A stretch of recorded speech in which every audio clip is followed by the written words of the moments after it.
Hello guys, ang magandang umaga po sa mga viewers. Nandito naman po tayo, maghanap po kayo ulit. Ating po location, nandito po tayo sa tapat ng Crown Asia Chemical Corporation. Napakainin ko lang po ang aking mga suki rito.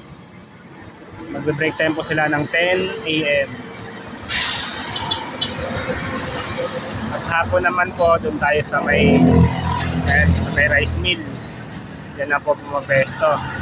Sunod po doon sa may tapat ng Pure Gold. Mataas po niya dito Mart. Sa may paggawa ng motor kay Gado. Available po tayo ulit. Java Rice. Nagbago po tayo ng sa malamig. Meron tayo pineapple.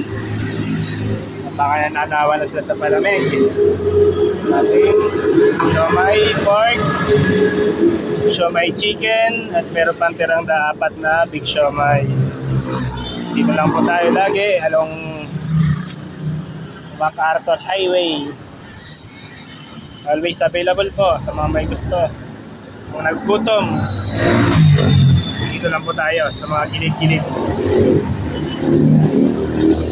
Sobra pong mainit na panahon ngayon, kaya ayaw ko po sa inyo uminom ng maraming tubig para hindi po kayo ma-dehydrate at maiwasan ang stroke. Sobrang init. Kasi Kuya Rider ang deliver ng mga parcel. Ito tayo. Maya pa po, mga ilang minuto pa. 2 minutes bago maglabasan yung mga suki natin. Yan muna po kayo.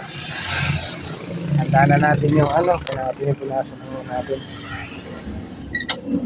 Handa na natin yung ating mga kailanganin. Meron po tayong toothpick pang tusok sa siomai. Double purpose po yan. Pagkatapos sabay tinga. Para tanggal tinga. Ubus lang natin yung ating toothpick at palitan na natin yan. Meron ulit tayong UC. Bye. Thank you for watching.